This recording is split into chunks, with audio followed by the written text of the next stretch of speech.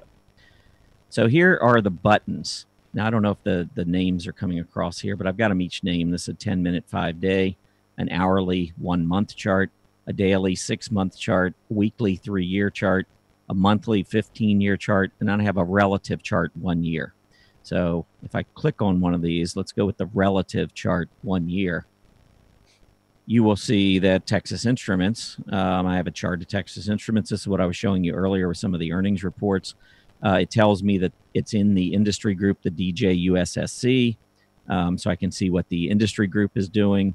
I can see how Texas Instruments is doing relative to the semiconductors, how it's doing relative to the S&P 500, and how the semiconductors are doing relative to the S&P 500. And here is how I have this chart set up. So you can always come back to the recording and take a look at this to set up a chart similar to this if you like it. But you can get in and do whatever you want to do with these different style buttons.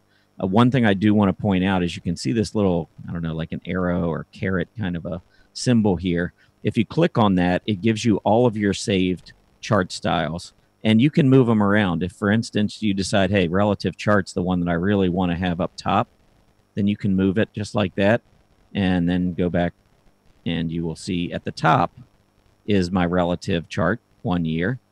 Let me again zero in on this. So now at the very top is the relative chart for 1 year. So that's just how you can kind of move these buttons around. So let's go back here now. And I don't really want it there, so I'm going to move it back. But that just is kind of how you could move it around. Now, let's say, all right, I want a different style. I just, there's something else. There's some other style that I want. So what you can do is go down and set your chart up however you want. Let me actually get out of this one. Just get back to my default here. Okay, so let's say that, you're looking and you, I'm just going to set up a few different things here. Let's say that you want the full quote on here. Let's say that you don't like volume overlaid with price. Let's say you want it actually, I'm going to show you something even a little different there. Let's leave that. Let's just turn volume off here. So we have the full quote. I'm going to come back to volume in a minute. I'll show you something kind of interesting. So here is the full quote. Price labels, if that's important, what it's going to tell you is some of the key price levels, labels out to the right-hand side of your screen. So if you can't read the numbers and you're not, well, let me just show you. I'm going to take it back off, but I'll update it and show you. See the labels, how you've got key prices. To me, it just adds too much. It's too busy on the chart, so I don't like that. So I'm going to take that back off. I don't want the price labels. I used log scale. Going across here now, the zoom thumbnail, I'll go ahead and put that in there. That's certainly something that Aaron likes to use, and I think Greg uses, as do some other commentators. Going through the overlays, well, I tell you what, we'll go over some of these other things. I do want to show you how you can do this volume indicator, though. How you can change this, and I can say, okay, give me a 50-day moving average. This is something that if you just use the volume attribute up here, you can't get that moving average. But if you use volume under indicator, then you can. And so I'm going to increase the height to 1.0. And let's go with this. Actually, instead of having the volume below in an indicator, I'm going to put it behind the price. So the volume is still going to be behind price like I was showing before, but now you're going to see it with a moving average behind it. Let's update. Okay, so now the some of the features that I clicked on. First of all, here's your full quote. So if you're wondering, Texas Instruments, what industry group is it in? Well, if you have that full quote button checked, you'll see that it's in the technology sector and it's in the semiconductor industry. It gives you a lot more information here. You know, it's got the bid, it's got bid size, you've got your PE showing on here, earnings per share, a lot more fundamental data that you might be interested in. You know, does it trade options? Yes. Here's your annual dividend, your dividend yield, and it even gives you your scooter number. So it gives you a lot of really good information on here that you might have to do a lot of research elsewhere if you don't have that included in here. Also, you can see it's giving you the change, your last, and your volume over here on the right-hand side. But it's a lot more information. Some like to use it. It takes up a lot of real estate on your chart. So for us to use it here on Market Watchers Live doesn't make a lot of sense because it's going to make your charts even smaller that you're able, you know, in trying to follow along with what we're looking at. But it is there's a lot of useful information in there.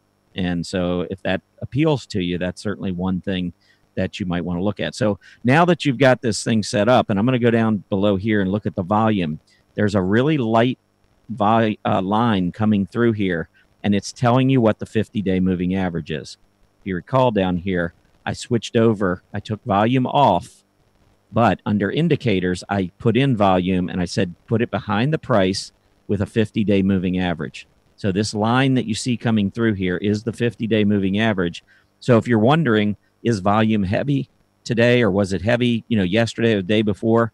Well, looking at Texas Instrument, you can see that volume the last several days has been above its 50-day moving average as it's been moving lower. So it's just telling you that there's a lot more movement to the downside here on Texas Instruments. So I think it's a useful tool. And if you're having trouble spotting whether or not you have higher than normal volume or lower than normal volume simply by looking at the bars, you can put a calculation in there. You can make it a 50-day, you can make it a 10-day, you can make it a 200-day, whatever you want. All you have to do is go in here to the parameters and fill in what moving average you want to use. All right, now, okay, so we've got this chart, and we're like, okay, this is the one. I want to have this chart. This is the one I want to save. Well, you can add new down here under next to chart style. There's a button or a link, add new. So if I click add new, it's then going to ask me what's the name of my chart style. What it will, well, I mean, I'll call it the bizarre chart style just because I don't have any other name for it right now. And notice here, it's giving you an option to put in a button. Now, I have 6 buttons here. If I choose button 1, it's going to replace button 1. I'm going to do that for this exercise just to show you. But when I click that add button, now button 1 is bizarre. I don't know if you can see that title, but let's zero in here so you can see this. So when I hover here, you can see that's my bizarre chart. I still have 6 buttons, just like I had before. But what happened is it replaced the button 1 that I had here before.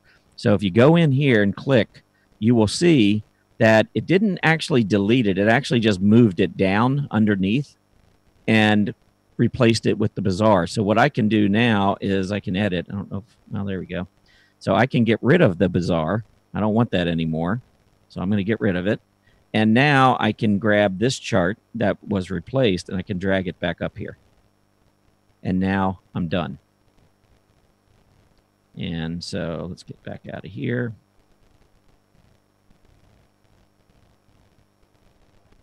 And if I go to Texas Instruments again, now my default comes up. And if I go back to my first button, it's 10-minute 5-day again.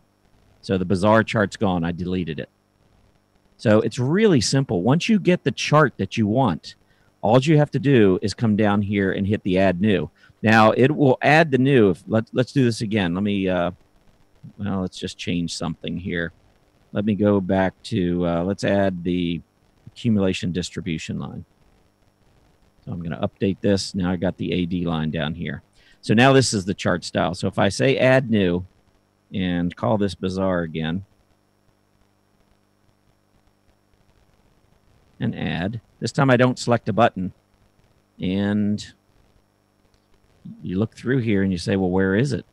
I just added it and it's not here. Well, what happens, you click on this and it's down below. So now you have to move the button up to get it to wherever you want it to go. So if I go up here to the top, now I have 7 charts saved, 7 different buttons. And so now at the top, there's my bazaar button. And again, you can call it whatever you want. So I still have everything here. Just remember, when you add new, you need to go back in. If you choose a button, it's going to replace that button. It's not going to eliminate the button that you had prior. So don't panic. It's just going to move it down below. You have to drag it back up. Now, in this case, again, I'm not really interested in saving this. So it's very simple to get rid of a button if you don't want. You just hit the trash can and delete and go back. And now I'm back to the 6 buttons again. So chart styles are pretty cool, and all you have to do is play around. Don't be afraid of it. It's pretty easy. But you can then save however many different chart styles that you want. And so instead of me going in here and having to type my stock and then going down here and having to figure out how I want to show it, it's all saved. So unleash the power of StockCharts. I mean, that's what you really want to do. Now, a couple other things I want to get into. Chart attributes. So if you go down here to the bottom, you're going to see at the bottom of each chart, you got chart attributes, you've got overlays, you've got indicators. Now, we could spend a day going through all of these things, and that's really not what this is designed. I just want to go over a couple of things, make sure you're aware of it. You may use it, you may not be interested in it, but I'm going to just go through and point out a few of these attributes first. Now, one thing I've been asked before, because I do this sometimes on my blog articles, I'll have a chart, and over on the right side, I'll have a bunch of empty space so that I can kind of project what I think the market might do or what this stock might do based on a pattern. And sometimes I want to save that because I want to see if it's continuing to perform like I thought it would. To do that, this is a daily chart. So if I go over here to the extra bars and I type in 30 extra bars and I click update, it's going to give me 30 more days worth of data here. Now I can go in and I can say, well, I think this is going to be a W bottom. So I can just draw my lines in, annotate, and then I can save that chart. And if Texas Instruments keeps going down below, say, the recent lows, then I'll know that, well, probably my W forecast isn't working out. But it just gives you an opportunity, a little bit more space on the chart to annotate or to do whatever you want looking into the future. And then you can save those charts like that. Let's get rid of the extra bars.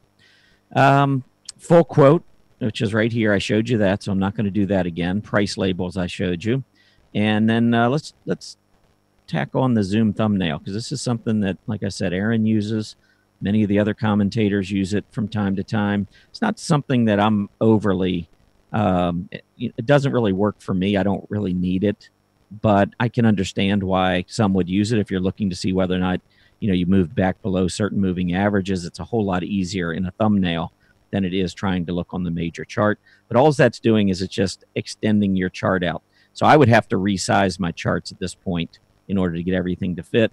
But I just wanted to show you what that Zoom thumbnail does. It's just highlighting essentially last few weeks of the data. So from the 16th here, where we were going higher, and then this action, which is going lower, it's just being highlighted over in the thumbnail. I will check that back off. Now let's talk about overlays. There's one thing I wanted to show you in the overlays that you may or may not be aware of, and it's volume by price. So let's just, I'll get rid of the accumulation distribution line. I think I got everything else checked back off again. Let's update here. And this is volume by price, which you can see on Texas Instruments. It's kind of interesting because if you look back over the last 6 months, which is what this chart is, it is adding the volume in certain ranges together. If it's an up day and it falls in this range, then it's green volume. If it's a down day and it's in this range, it shows up as red volume. And so it's just another way to maybe take a look at where key support is. So if you're looking at the chart alone, you might look back and say, well, there's a lot of congestion here. This looks like pretty good support. And what the volume by price is telling you is it's basically confirming that this is the area where we have seen the most volume, the most shares change hands back and forth.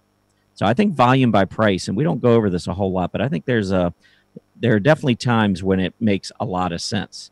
Now, if you're looking at this over the last 6 months, you can see that this area is a key support level. If we shorten it to say the last 2 months, the relationship will change as to which area is which. So all of a sudden now, all of the volume, is up here. So if you use the volume by price, one thing I would suggest is that you set it up based on your trading strategy. If you're a short-term trader and you're looking for key short-term support, pulling up a 5-year weekly chart using volume or using this volume by price may not be the best time frame. So if you're a day trader, you probably want to look at maybe an hourly chart or something that's much shorter term if you're looking at days. So I just wanted to point that out. Let's see, indicators, couple of indicators. Let me get back again. We'll go back to continue to use Texas Instruments. But a couple indicators you may not be aware of, and I'm going to set these up. So the first one I'm going to set up dividends. If you're interested in the history of dividends, I'd suggest that you have this set up as an indicator. Another indicator that I think is useful, and some of my fellow commentators use this quite a bit, scooter line. So you want to make sure you know where the scooter is, how your stock stacks up among some of its peers.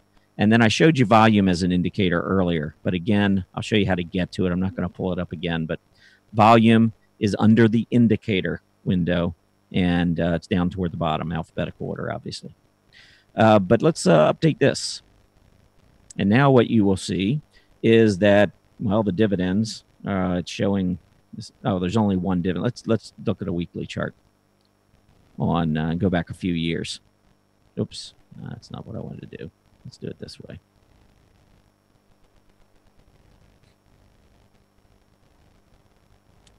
All right, so now you've got a weekly chart, and you can see the dividends, what is paid each quarter, and whether the dividends are going up or going down. And you want to know what the long-term history is on the dividends? Let's pull up the monthly. And let's go back the last 15 years. And here's your history of dividends. And you can see it's been slowly rising. So you got a company that is increasing its dividends on a regular basis over the last 15 years. I don't see any drops. I think that's important if you're looking for a company and you're really relying on their dividends. You don't want to see dividends going up and down. You want to see constant, consistent move to the upside in dividends. So I think that's a definitely a indicator to keep in mind. And then finally, the scooter, you can see with Texas Instruments up near that 90 level. All right, the last thing I want to do quickly is just show you Perf Charts. And I pulled this up the other day when I was showing sectors. You can go into the defined groups. I like to pull up the sector ETFs. And one thing you may not realize is you can drag this over, and it's going to show you the 200 days, and it'll give you the dates up here. So you can constantly look and see what happened during different times. But the other thing is, if you think the 200 days is too long, you can double click this and you can change. So let's say you really just want to look, say, over a month, let's say 30 days. And now I can drag it back. I can go back and look at the 30 days from April 13th to May 24th of, now you're going to say it's more than 30 days. It's 30 trading days. So from April 13th to May 24th back in 2007. So if you want to see what happened to the market as it began its bear market, let's take a look at October of, here is October 8th, 2007. That was just about the top. So over the next 30 trading days, you can see what happened as the market was topping. Just a great feature, and I think pretty cool. So anyhow, with that, let's recap some of the things we talked about today. If you're looking at the the charts, the way that I use them, I think if you go back and you pull up your chart styles, you can adjust those. Those chart style buttons, I think, are really cool. I can't overemphasize that enough. You can see how quickly, Aaron and I use this all the time. We're going over to those buttons, we're clicking. Imagine the time that it would take for us to go through and manually adjust and change every one of the settings. You have a style button, you save it, and you can just quickly move back and forth. Chart attributes, we went over a few of those, how you can add some extra bars, the full quote, price label, zoom thumbnail, overlays. I showed you the volume by price, indicators, dividends, scooter line, and also using volume as an indicator. And then finally, the perf charts, just giving you some ways to manipulate that to give you more of an in-depth look as you scroll back into history. And with that, I'm going to turn it over to Aaron for the scooter report.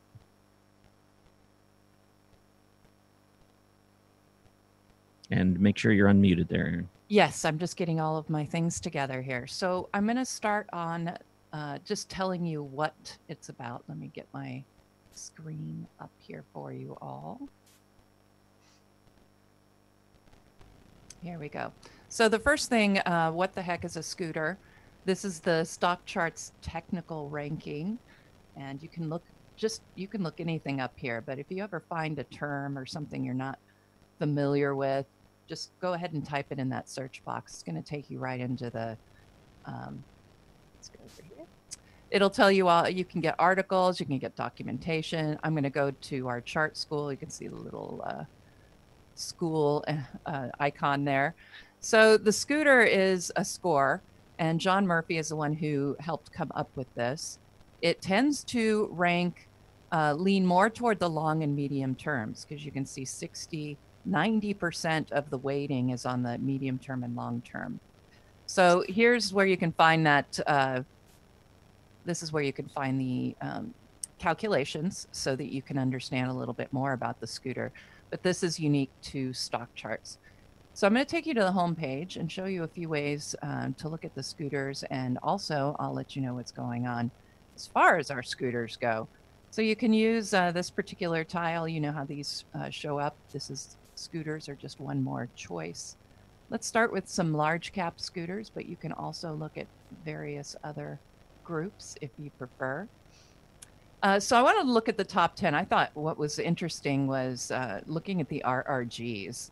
To see how the strength actually is as far as relative rotation goes. Excuse me. So I'm just going to click right there and I can get the RRG chart. And lo and behold, notice that all of them are either leading or simply weakening. We're not seeing lagging.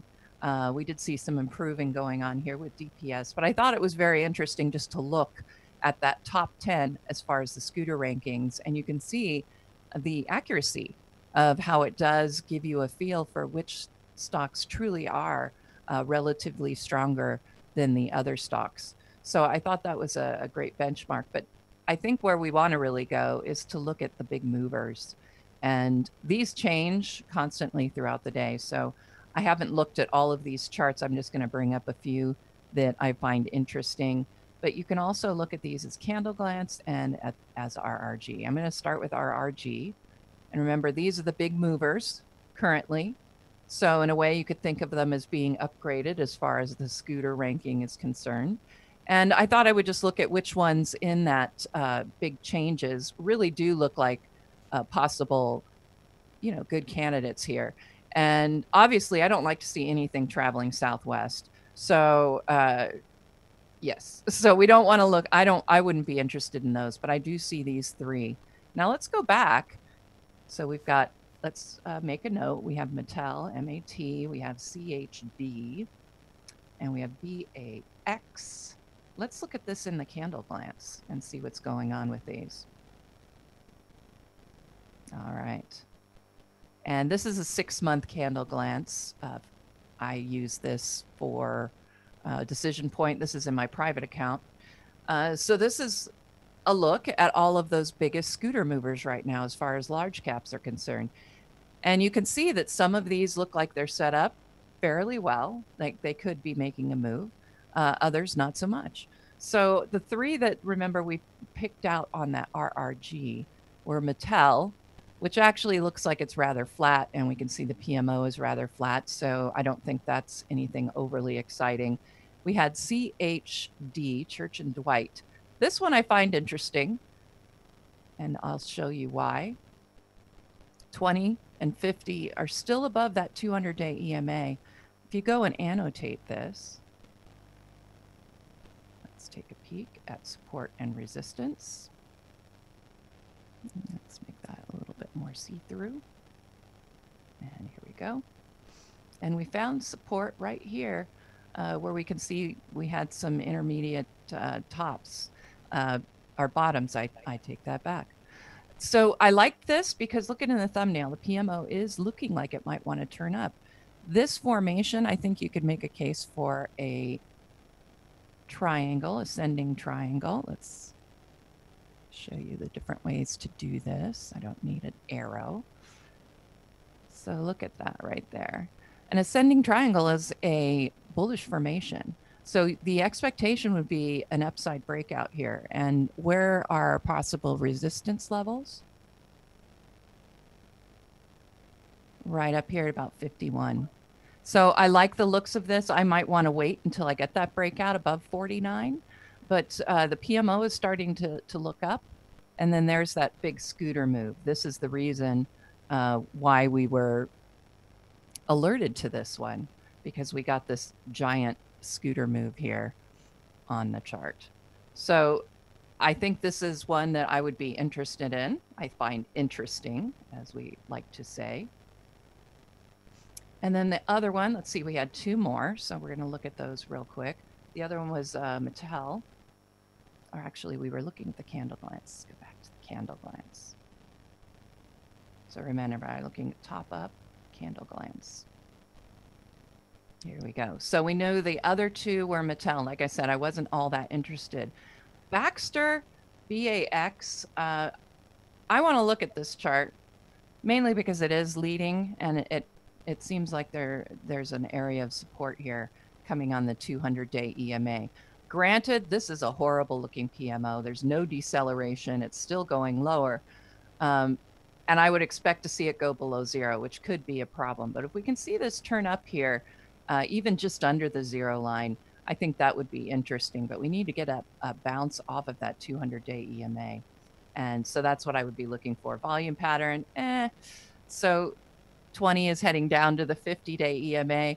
This is in the space of negative momentum. So this isn't something you'd want to jump in. But I can see maybe making this a on your watch list. And we just got, we got alerted because it showed up on that scooter top up, those that were moving the fastest. So I found that very interesting. And when you look at the scooters, they do give you some insight on who is moving it. We're not looking just at the top 10 most active, we're looking at movers that are improving as far as the intermediate and longer term and relatively to others. So I think it's interesting, when you're starting to see some high volume moves and some of the active stocks, but I also think it's kind of important to look at those that have momentum. We're not just looking at interest level as far as volume is concerned. So I do like to keep the scooters on my member homepage so that I can have a pretty good feel for which ones have the strength and which ones are moving into some strength areas and which ones are having some serious problems. When we start getting into I know it feels somewhat like a bear market this last week, it certainly has this correction.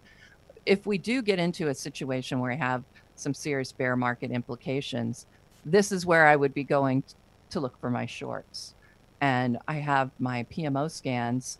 I can just turn those greater than and less than signs around.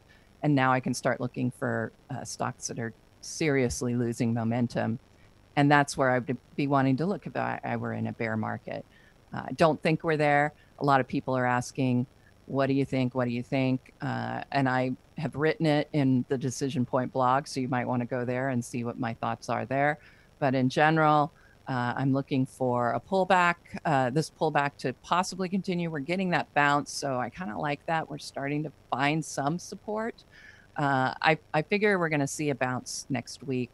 I think the fear factor, everybody will be thinking about it over the weekend and trying to figure out what bargains they want to pick up. So I'm going to be looking for a rise possibly next week. I don't know how long it will be, but followed by a move back down to test these lows that we've had. I'm looking for a double bottom that would take us out of this correction. And with that, let's get started on the 10 and 10. But here's the scooter report, the symbols I went over, and also the top 10, how to use that, use the RRG and use the candle glance. So that is what we covered. But now it's time to move into the 10 and 10 to 1. 10 of your requested symbols in 10 minutes to 1.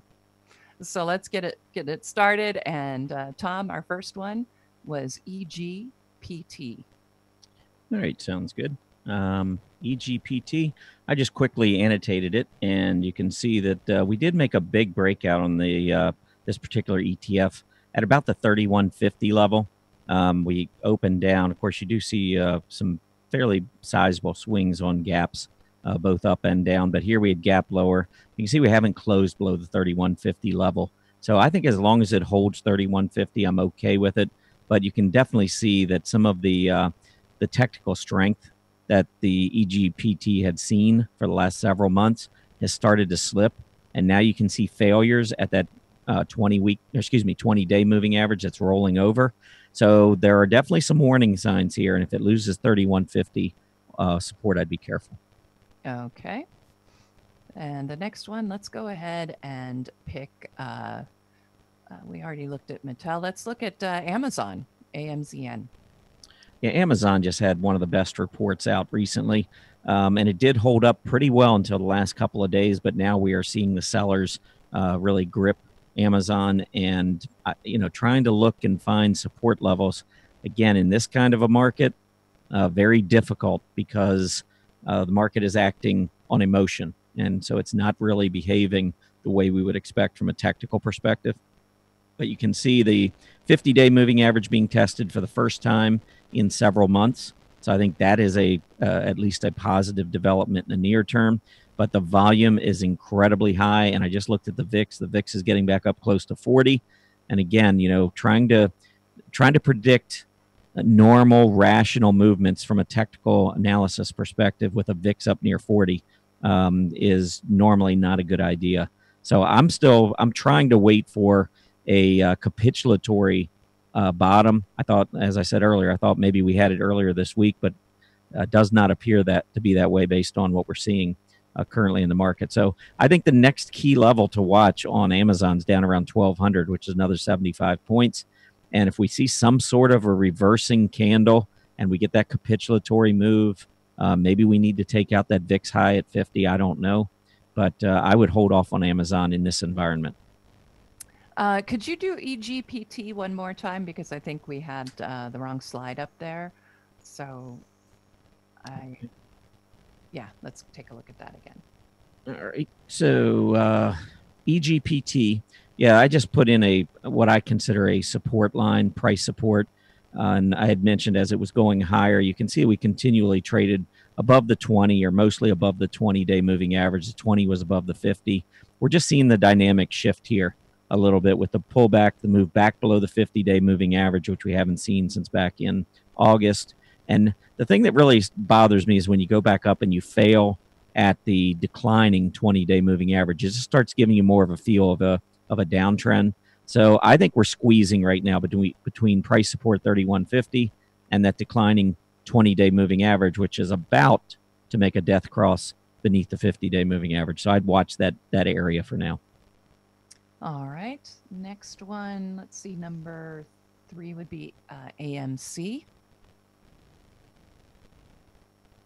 All right, AMC. Well, when you look back and you just see how it's been acting relative to the S&P 500. This one doesn't make me feel very good, just because it never really performed along with the S&P 500 during that rally.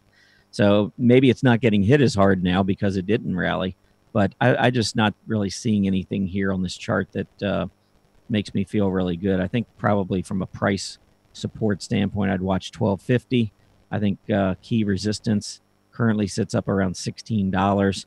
So that's an area where the stock has traded most of the last 6 months, and I'd watch those levels and honor the support coming up at 1250. All right. Familiar one, IBM. Yeah, IBM I was a fan of. This is one of the stocks I got stopped out of a while back, probably a week or so ago, when it lost. I was looking at the 20-day moving average and also price support, and this is a testament to why you need to have stops in play. IBM, I still thought the earnings report was great. Nothing wrong with it. The problem is price support didn't hold. The 20-day moving average didn't hold, and you can see it just continues to drift lower. A key area of support, in my view, is going to be gap support. We're getting really close to that at 144 or just beneath 144. Current price is 145 and change. So this is another one that's had pretty good earnings, and if we get a capitulatory type move in the market and we see a reversing candle near that gap support level near 144, you could certainly take a chance on IBM, but I would still be sitting back waiting for now. Okay, let's see. Next one, number 5, Ferrari race. And the question was, is this a good short? Oh, well, I tell you what, if I shorted it, I'd probably be careful if it got back up above its 20-day moving average. This is a stock that continues to outperform, even with the weakness we've seen this week. You can see almost a triple top breakout. Let me annotate real quick. But those were definitely 2 highs up around just under 122. We broke above on heavy volume. We have lost that support level, and now we're down below gap support. Maybe another key level coming in is right at about this 118 area. So I'm going to say 118 to 122 is maybe a consolidation area. It's probably one of these situations where if I pulled up the volume by price, we're going to see that there's probably some pretty good level right in here based on all these closes, this close, the heavier volume there. Now we've had 2 closes with increasing volume. So I think that race has a key area of support here around 118, and there's the 20-day moving average. If I shorted it, I would probably exit on a close back up above, say, 121 or 122. All right. Number 6, Square, SQ. All right, Square. Tell you just about everything that was looking so good a week to 10 days ago, not looking so good anymore. Square, well, I mean, the long-term, intermediate term support and resistance, I think, is pretty easy to identify. There's your top and the reaction low. You certainly want to watch here. I had said before when Square was coming down, I remember this was actually one of the setups. I thought the 34, 35 area was pretty key. And we got right down there. We held. We started moving back up on nice volume. Didn't quite get all the way back up to the top. In fact, it looks like maybe we challenged the bottom of gap support, bottom of gap resistance right there at $47. And now we're rolling back over. I think this one looks to me like it's heading back, assuming the market continues to be weak. I would think Square is going to go back and challenge this 34, 35 support level. Okay, let's see. Number 7, CS.TO.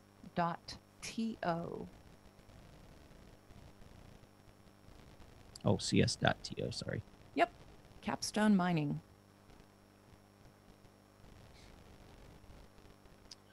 Okay, well, this is, again, another area that personally for me, I would probably avoid just because, when you look back at where the market has gone and then you look at where, say, a stock like this is, you can see there's clear resistance at about $1.57. I'm not a big fan of these $1, $2 stocks anyway, just my own personal trading strategy. I try to stay away from them. I think they're a little bit riskier.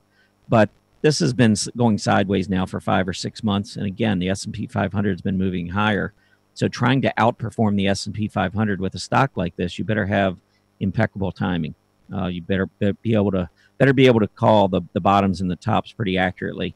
The resistance level is clearly around 157, 158, and I think your key support right now is down about 123 to 124. and we're sitting kind of in the middle of it at 138. To me, it's just not a trade. One thing maybe to keep an eye on is this 20-day moving average. It's been struggling to get above it. So maybe if volume comes in and we get through the 20, we'll have a shot to go toward the top end of that range. Okay, let's see. The next one is KRE. We've been talking about, I remember you said some yesterday talking about investing in ETFs in uncertainty. So maybe this is a good choice. Yeah, even the ETFs are getting hit pretty hard, and I can vouch for that. A couple of the ETFs I own right now.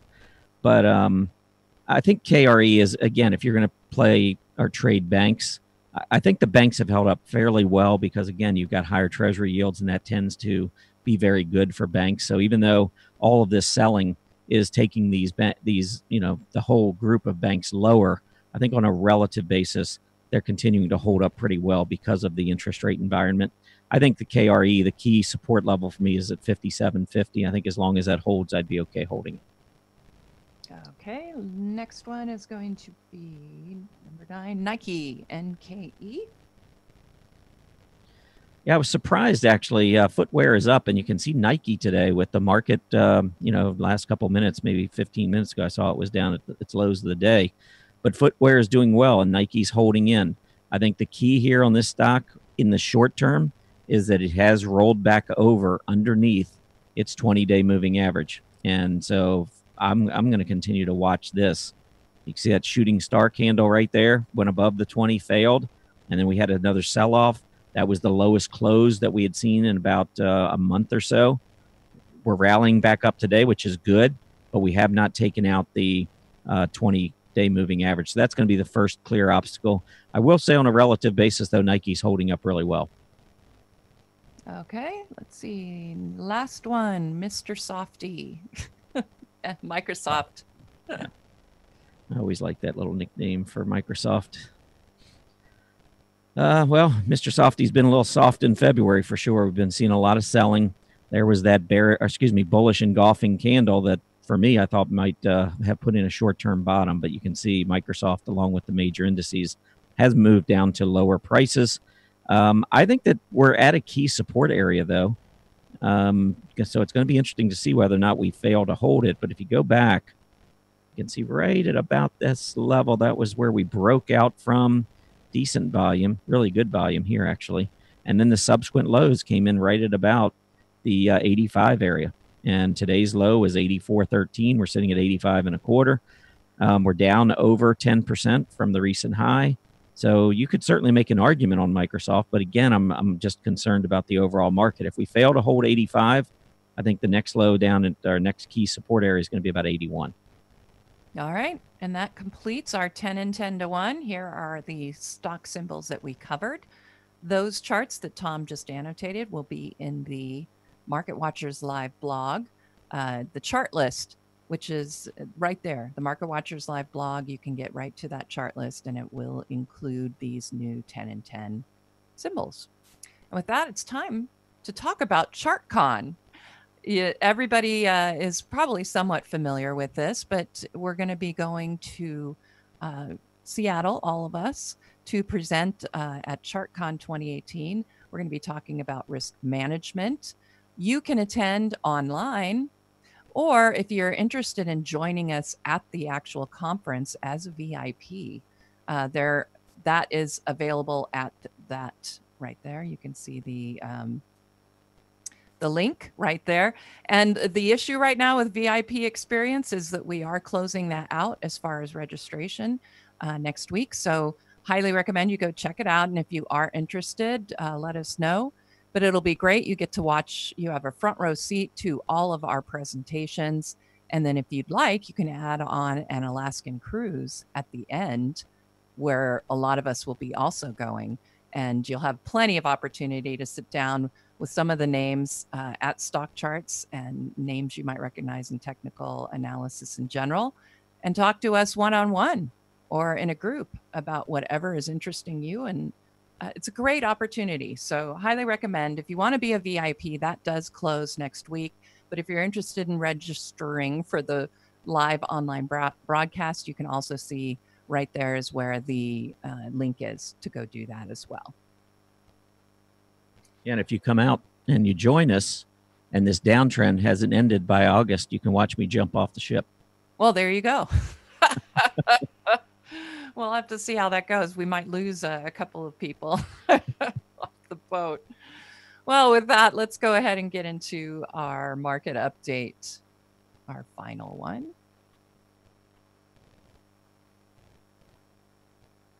All right, I'm going to start with our candle glance right here for you. All right, so what's been going on in the market? I'm going to go ahead and change this because I'm curious what's going on in Canada. So we'll add that market right there. There you go.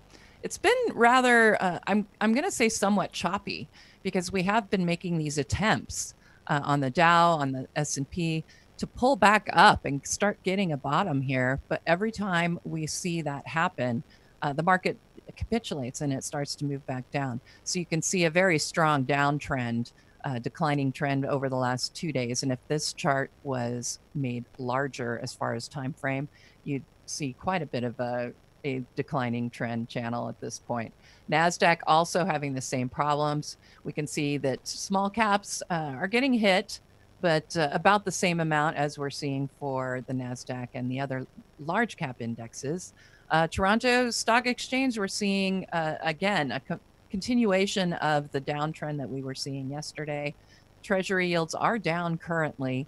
UUP in the dollar, you can see it had a choppy morning, but is now on its rise and starting to flirt with intraday highs, currently reading 23.64. Commodities are lower after small gap down, continuing the declining trend that we saw start up in the yesterday afternoon. USO, same thing. We're still seeing this declining trend. Interesting news is out there. I know that we're getting, I think we're getting ready to challenge that $60 level, or have challenged that actually on WTIC. So gold, very choppy trading today, currently down though, near its intraday lows, reading 124.58 for GLD. The VIX is higher. We're looking at 36.24 as our reading. You know, it's been crazy, Tom. We've been looking at readings of 10 and 11 for weeks and weeks and months, and now we're finally starting to see some real volatility out there. We've had some great discussions about that over the past couple days. Highly recommend you go check out our archives. We're seeing that advances are leading decline slightly, but moving further back down the line. We're going to go over here to look at our market summary and see which sectors are currently doing well and which ones are not, as well as our industry groups. Lots of red we can see over here as far as the major markets, major indexes, and sector spiders. Where are we at? Utilities, the only sector spider ETF that is higher right now, and it is up almost 0.7% right now, which is a nice move. We haven't seen utilities do much. Energy and consumer discretionary are getting hit very hard, with energy ETF XLE down 2.5% currently. As far as U.S. industry indexes, utilities leading the way, and paper. We can see REITs as well. Those three industry groups are on the positive side. All the other industry groups right now that are on our list are in the negative. The worst hit, gold right now, XAU, we're seeing a decline of 3.9% right now on the XAU. Oil services and natural gas also laggards today as far as the industries go. Taiwan ETF is the only one rising right now of our international ETFs. Was up 0.5%, but we can see it's updated. It's moving down a little bit, now up only 0.45%. And our big laggards, China down 2.5% currently, FXI. Hong Kong and the UK are also laggards, but we're seeing UK is still, although down, not down as far as Hong Kong and China, which are both down over 2%. So with that, I'm going to conclude our market update. We already looked at scooter movers earlier in the program, so I'll just skip that. And was there anything here you wanted to comment on, Tom? Yeah, maybe just a little clarification of taking a look, first of all, and I've bringing up my chart, on that candle glance, you can see that NYAD, the advanced decline line, it is showing plus 538, but I just want to make sure everyone understands that that is relative to yesterday. So it's awful. The recording or the number is awful. And I'm going to switch over to this other chart where I think you can see. But here on this chart, you can see that the number of advances versus decliners, it was a positive 1750 earlier today. And we have gone all the way back down to where we were down. We were at a minus 2,000. And if you look back, you'll see that, normally in a very boring kind of a market, you see that there's very little movement between the number of advancers, throughout the day. And you rarely see it, with this kind of movement. But with the volatility index where it is, and as Aaron was mentioning, what we're seeing is a completely different market now from where we were at the beginning of the day and where we were a couple of days ago versus where we were on Monday. I mean, it is just crazy the way we're going back and forth. But that's all. I just wanted to make sure, because that would be something that would confuse me if I was thinking that there was actually more advancers than decliners. It's just that there are fewer, when you look at the number of decliners today relative to yesterday, there is a pickup of about 500, but it's still a bad day. It's a really bad day. Right. Good point. All right. Well, I think it's time for me to get into our sentiment. So let me go ahead and get that ready for us. Try and share that screen, make sure that works. Sentiment has been very interesting today. I'm anxious to see these reports that you have today. I know, because it is very interesting. I suspect you can guess that there's a lot of bearish sentiment out there currently. So really? Yes. Wow. Yeah. Oh, people are actually feeling bearish. All right. So let's look at the put call ratio that we follow at Decision Point. And if you're interested in these charts, I write about them a lot, and you can just click on them to get the actual chart. I believe this one is in the Decision Point chart gallery, but I can check that for you and let you know about that later. What we like to look for on these charts are the extremes. Okay, we hit that low extreme. People were extraordinarily bullish at that point. The ratio was getting very, very low. So when people get extraordinarily bullish, that's when you start looking for the decline. And what I usually say is that the idea is when everybody jumps on the bandwagon, you start seeing articles about this great bull market, and you start seeing all of this very bullish thought processes. That's when everybody's jumped on the bandwagon and the wheel falls off because it just can't handle it. And so then you see the opposite. So that's why they say sentiment is contrarian. So what we're looking at now with these put call ratios is we are getting a move higher on them, and we want to start watching for those tops, because when you start getting the tops in this particular indicator, look at how that applies to the market in general. It's pretty right on. I really, I think the sentiment when you follow this can be very, very helpful, which is why I always show it to you on Fridays.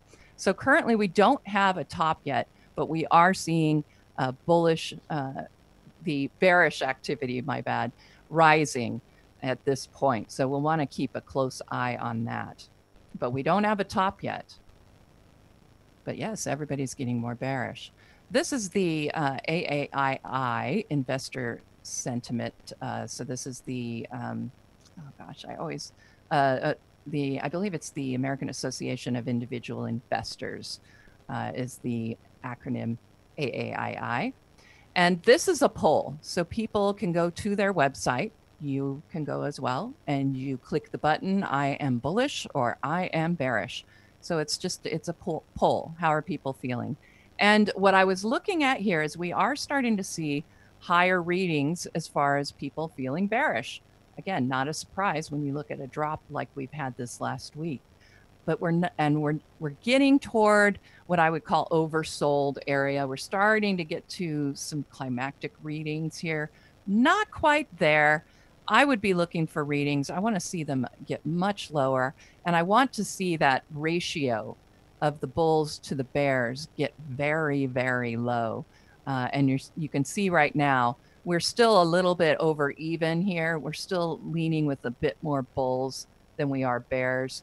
But the fact that the bear number is starting to get higher than we have typically seen this year, I would be I consider this obviously we're getting more bearish, but we haven't lost enough bulls. You can see they're slowly languishing and moving out of feeling bullish. And again, I think it was very interesting to see a little bit of this pullback even as we were rising in the market.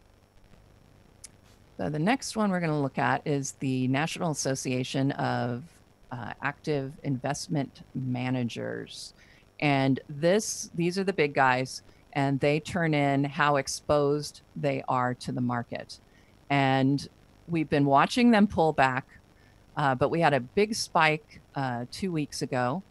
And that was our warning, I think, at that point, that there was some problems. This certainly was, when you get a reading this high as far as the exposure index, higher than we've seen in how many years, that is a warning sign as well. And so I did point that out when we had that occur. We only got this little pullback out of it, but I think this was a warning sign that something bigger was about to occur. And right now we're seeing their exposure levels are pulled back. We're getting to levels low enough that meet over the past year, 2 years. We're getting them lower. We're not quite there. But when you compare the last 2 years, we are at some, we're at a low level. You can only see a few times where we were lower. And what happens typically when you get these low exposure readings, when the active investment managers are starting to feel much more bearish, again, sentiment is contrarian. So we start looking for the opposite. And we can see that typically when we get these low readings where the exposure level gets pulled back greatly, that's when we start seeing, again, very bearish sentiment equals bullish for the market. And we can see where we've had these previous lows and where we've gone afterwards. So I think this is certainly something to help us breathe a little easier when you start looking at these sentiment numbers. But let's see where the money actually is and is going. This is the decision point RIDEX ratio. And RIDEX, it's managed by Guggenheim. And RIDEX is a batch of stocks where there's bear funds, bull funds, and then also money market. And they track how many assets are in there. They report that every evening, and we input that into this chart. So we can actually start tracking where the money is going. What are investors truly doing with their money? So here are the things to pay attention to on this chart. First of all, we've been in quite a rising trend with that RIDEX ratio. And now we're starting to see, once again, a drop below. I think that's rather interesting. That means that we're starting to see people get, let's see, so you're getting smaller, let's see, bigger and bigger. So that means that the bear and money market assets are starting to increase. So we're finally starting to see some bearish activity on this RIDEX ratio. We've seen lower, but we're getting to a point where we might start moving and breaking this rising trend that we can see. But where's that money going? Bear funds, money markets. Look at this thumbnail. Those are increasing greatly, and we are seeing money flowing straight out of those bull and sector funds. So that tells me, everybody, all these investors, the money right now, the money is bearish. Those investment managers are pulling back exposure. We're seeing money moving into money markets, into cash, and into the bear funds, with money just flying out right now of those bull sector funds. We're getting to lows. We've only had two bottoms of really remark to me. And you can see that we're now at a level lower than what we saw at the previous bottom, and we're getting ready to pass up the other bottom that appeared earlier in 2018. So wait, this should be 2017. I'm not sure what that is. Oh, yeah. We're already into February. My bad. So anyway, that's what I would be looking for. We see these lows that we've had back in January. We're now starting to challenge those. And that tells me that we are looking at some very bearish activity. And that means it is bullish for the market. So let's go ahead and look at our, let me give you my conclusion of where everything is and how it looks currently as far as sentiment is concerned. And let's get there. There we go. All right. So let's start off, or I'll remind you. So remember the put call ratio, we're seeing it now reach that somewhat overbought territory, but we haven't seen it turn down just yet. So that's why I consider it somewhat bullish for the market. We haven't topped it yet. AAII, we're seeing that even sentiment. Remember, it was almost the same amount of bulls and bears, but we're still getting a little bit more bulls there than bears. So I would say that, we're looking for those bearish extremes. We're not quite there. So I would say that's somewhat bullish for the market. But when you start looking at the name exposure and you look at the RIDEX ratios, there we go. The exposure is now near some 2017 lows, and that is definitely bullish for the market as far as the active investment managers. The RIDEX ratio, clear bearish money flow right now. So I would say that's definitely bullish for the market. So, and in conclusion, I think the readings aren't really at those bearish extremes, but they are bearish nonetheless. So I feel that overall that sentiment is giving us a bullish attention flags right now. So that helps me breathe a little bit easier. But obviously, you can see it in our chat room. You can see it as we discuss things, as CNBC talks.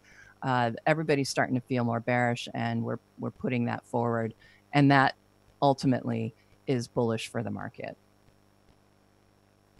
And with that, let's move on. And I know we've had some questions come in the past here, and I think we have a little bit of time. We can actually answer a few mailbag questions. Yeah, there was one question that that's come in, and it's come in a few times, and I just want to go ahead and address it.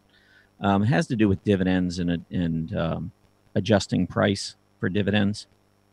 Yes. You have to understand, number one, that these exchanges, when a stock hits its ex-dividend date, the stock price is adjusted downward by the amount of the dividend by the exchange on which the stock trades. But over time, this is completely eliminated. And I want to kind of show you what I'm talking about. So let me bring up a chart here. Just bear with me 1 second. I've annotated it, and I just want to save it here before I show. Okay, let's take a look. I'm going to show you JP Morgan. Just use this as an example. Because the question is, or the question I saw in the chat room, and I get this question quite a bit, and I hadn't addressed it, but the question is basically, other commentators will use the dividend adjusted price for a stock, and the question is, why don't I use it? And in the long term, over the long term, I mean, I'm a CPA, my background is in accounting, cash dividends over the long term, and we could argue this a little bit back and forth, but basically it doesn't affect the stock price. I mean, it affects it. It affects the valuation because you have to include the fact that a company does pay a dividend. It's a return on capital, blah, blah, blah, blah. But I pulled up JP Morgan, and I just did something that was kind of hopefully somewhat simple. I have the chart of JP Morgan at the top here, but you'll see there's a pink line that's kind of going along with it. And what I did is down at the bottom under the indicators, I put in price, and I put in the underscore JPM, and I said put it behind the price and with a pink line. So I want to show you, and this is just going back the last couple of years, I want to show you how this kind of works itself out. So JP Morgan each quarter pays a dividend, and here is the dividend. And you can see the dividend gets paid roughly right around the beginning of April, July, October, and then January. And then you do it again, April, July, October, and January. At the time that the dividends hit here, you can see that heading into that, the two lines are literally the same. And then at the time the dividend is, well, once you get to that ex-dividend date, then you're going to see these lines diverge slightly. And then by the time the next dividend comes up, they're back together again. So there are for short-term periods, there is a difference between the price of using a stock or a stock adjusted for dividends. But over time, it's not like these prices and these differences due to the dividends are accumulated and they continue to get bigger and bigger over time. You can see here over the last 2 years, you'll see a little bit of movement between the two lines, but then they come back together. And you can see literally right now, the JP Morgan's trading for 106.86 and underscore JP Morgan is 106.86. There's no difference.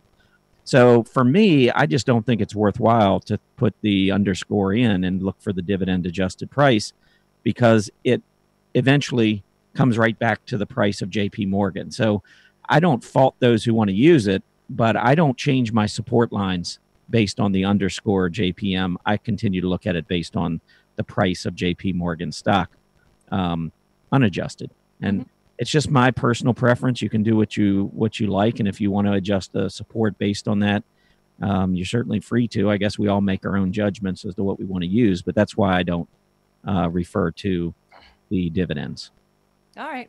One quick question that actually came in right now in the chat room is, how do you get to those charts that my indicator charts?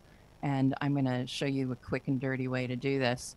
If you go to your control center, look up the decision point chart gallery right here. This is going to get you all the market scoreboards, and you can get all of the 4 larger indexes here. So if right now we're looking at the S&P 500, but let's say we want to look at the NASDAQ. Very easy. So these are the charts that I have. So if you're interested in those sentiment charts, you can click there. It'll bring you down there. I do have the AAII chart in there. So if you wanted this chart, you'd click on it. It's going to bring it up in your own workbench. Go in, annotate it if you'd like, however you want to do it, save it. And once you save it, it's going to be in your chart list. So it also, if you don't want it exactly the way, at least you know the parameters and how to set up the indicators themselves. I know somebody was asking me about the Swenlin trading oscillators. So if you go to the condition charts, there's our short-term oscillator chart. Simply click on it. And again, it's going to bring it to your workbench. You can either save the chart as is, or you can look up how it's set up and what the parameters are.